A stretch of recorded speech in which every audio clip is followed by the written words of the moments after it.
No vídeo de hoje eu quero falar sobre mercantilismo, paternalismo feudal nos primórdios do capitalismo. Então é um vídeo bem rapidinho, só com um resumo.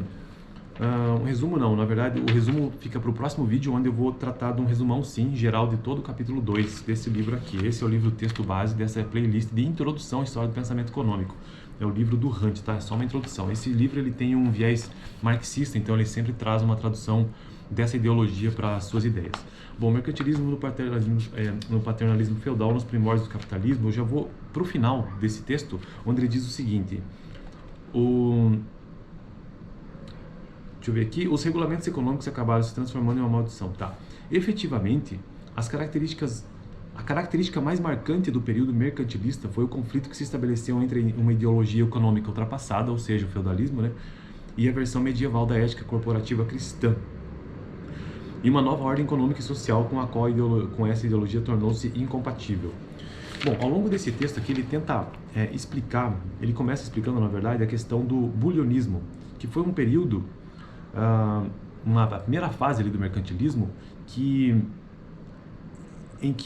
durante a qual a Europa se ressentiu da escassez do ouro e prata em lingotes, e essa escassez tornava insuficiente a quantidade de dinheiro em circulação para atender o volume de intercâmbio de mercadorias que se encontrava em rápida expansão. Então, nesse período, houve uma proibição da exportação de metais, sabe? Então, as políticas bulionistas foram projetadas com a finalidade de atrair para os países que as colocaram em prática um fluxo constante de ouro e prata, e ao mesmo tempo de preservar o estoque de metais preciosos mediante a proibição. Essas restrições perduraram da Idade Média até o final do século XV, até o final do século XVI e XVII. E ele cita que a Espanha foi o maior país que praticou o bulionismo, né? Que foi a proibição da exportação dos metais, inclusive com penalidade bastante severa como a morte, para evitar que o ouro e a prata fossem exportados. Mas o autor diz ou afirma que continua ocorrendo, né, por meio dos, deixa eu ver se eu acho o texto aqui, por meio da necessidade de comércio que acontecia. Então houve suborno de burocratas, e os metais preciosos acumulados pela Espanha em pouco tempo espalharam-se por toda a Europa e foram amplamente responsáveis por longo período inflacionário descrito anteriormente. A Espanha... Não, mas não era esse texto que eu queria, deixa eu ver aqui.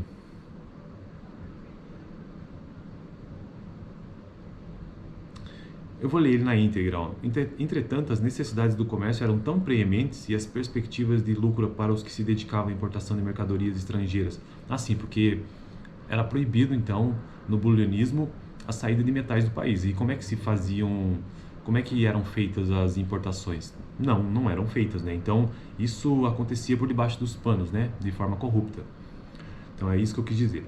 Os metais preciosos acumulados pela Espanha em pouco tempo espalharam-se por toda a Europa e foram amplamente responsáveis pelo longo período inflacionário descrito anteriormente. Então, tinha tanto ouro, tanto metal, que ele começou a perder valor, né? Então, isso que aconteceu. A Espanha só legalizou a exportação de ouro e prata muito tempo depois da abolição das restrições bulionistas na Inglaterra e na Holanda, em meados do século XVI. Bom, passada essa primeira fase do bulionismo, ou seja, da proibição da saída de metais do país, a política mercantilista adotada pelos governos europeus passou a privilegiar a manutenção de uma balança comercial favorável. Sua finalidade continuava sendo a de maximizar as reservas de ouro e prata existentes no país, inclusive por isso que se chama mercantilismo, né, que é o acúmulo de metais. Mas aqui o bulionismo já não foi estimulado. Então esses países europeus, como Inglaterra, Espanha, entre outros, buscaram então uma balança comercial favorável. Os pagamentos em dinheiro recebidos pelo país deveriam superar o fluxo de dinheiro que abandonava o país. Portanto, interessava aos governos, por um lado, favorecer a exportação de mercadorias e a prestação de certos serviços, como a navegação marítima e os seguros, desde que fossem prestados por compatriotas e pagos por estrangeiros. Então, o que aconteceu foi o protecionismo, né? Então, favorecia-se a exportação e desfavorecia-se a importação por medidas variadas, não mais aquela proibição como ocorria. E essas medidas elas ocorreram de diversas formas, desde a participação do Estado em certas atividades até a criação de monopólios, entre outras atividades, entre outras ocorrências, né, por parte do governo desses países.